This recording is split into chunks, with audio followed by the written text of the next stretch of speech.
In this video, you're going to learn about the Tampa real estate market and how you can find out how to leverage all of this information on the next house that you buy. Okay, so the first thing you want to understand is the months of supply or inventory. You want to know how many homes there was for sale last month and how many homes sold last month. This will show you how much demand there is in the market, because if there's not a lot of homes that are for sale, that means there is a lot of demand. And that would give us our first clue into what market we are in. Okay, so first, how do you calculate months of supply? So less than 6 months of inventory is a seller's market.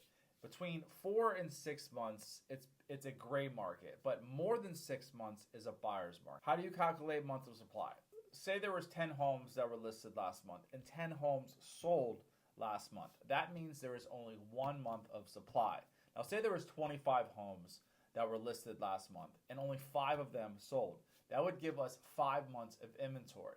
Currently, there are 3.5 months of inventory in Tampa. That's 34.6% up from last year, which would indicate this is a buyer's market because there's more inventory. And if there's more inventory, that means buyers have more houses to look at, and that's bad news for sellers and good news for buyers. Don't you wish there was some kind of data that can show you when there was more demand and when there was less? Well, there is. It's called the absorption rate, and the rate fluctuates depending on what month it is, and it's pretty consistent every year. And the interesting piece that I think you will find, well, you're going to have to stick around.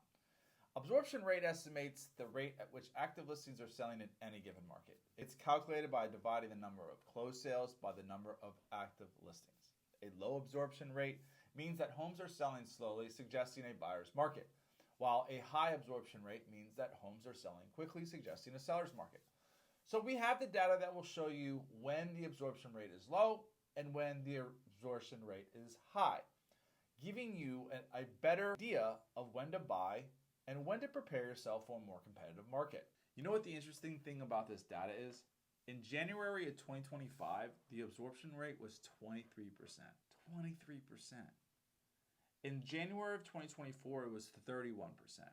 And in 2023, January, it was 37%. An absorption rate at 23%, which is low, would indicate that we are in a buyer's market. Maybe a very strong buyer's market. The numbers don't lie. February 2025, 25%. So it's gone up 2% since January 2025 and February 2025. In February of 2024, it was 39%. So it started at 31% in 2024, and in February it went to 39%, and then up from 39 to 42 in March, 42 in April, 45 in May, 37 in June, 37 in July, 39 in August, 27 in September, 29, 26, 34. So it teeters off during the summer. I think that would indicate a strong buyer's market. I mean, I know what it is because I'm here and I see the contracts that I'm writing and the offers, how I structure them, and what sellers are taking and the offers that buyers are offering. I mean, buyers are offering 5% interest rates. They're offering no closing cost. I'm seeing listings sell for 4, 5% below market. Let me know what you guys see in your market. Are you seeing the same thing? Are you selling a house right now that you're having trouble with? Is your agent speaking to you about these absorption rates and how they matter in the supply and demand? I'm very interested in what you guys have to say. Drop your comments below. If you learned anything so far, please subscribe to my channel. Every time you subscribe, I give my Charlie a treat. Charlie says thank you. Here, Paul. Here, Paul. Good boy. So last year, houses were sitting on market for 42 days. And this year, the number dropped to 38, which would signal homes are moving faster this year than last year, giving us a checkbox for a seller's market. The other thing I see is cash sales are up 24.7%. Why do you think that is? Also, despite what you hear about homes selling for way lower or a housing crisis, homes are selling for 96.6% of what they're being offered at. So you take all that doomsdayer noise. I'm sick of people who create bad news because they're miserable or lonely and jealous of the rest of us that live the life that we work so hard to get. It's Florida. There will always be a market. Want me to prove it to you? 3.4 million people have moved to Florida since the housing crisis.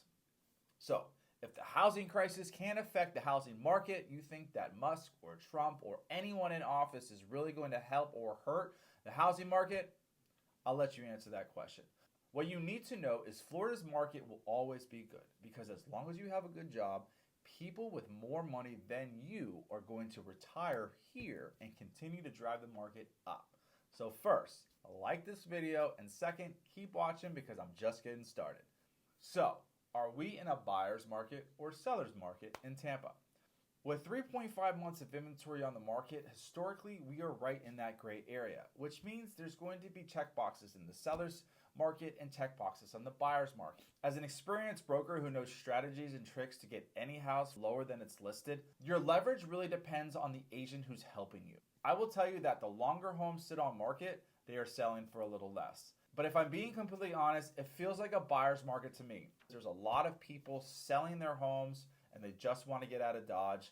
There are more people that moved out of Florida last year in 2024 than that did in the mortgage crisis. So if you think you can trust a guy like me to help you navigate the real estate market as complex as the Pinellas, Hillsborough, and Manatee County, and if you don't know what city you are moving into, just Google it. And if it sits in one of those counties I just named, these are my stomping grounds.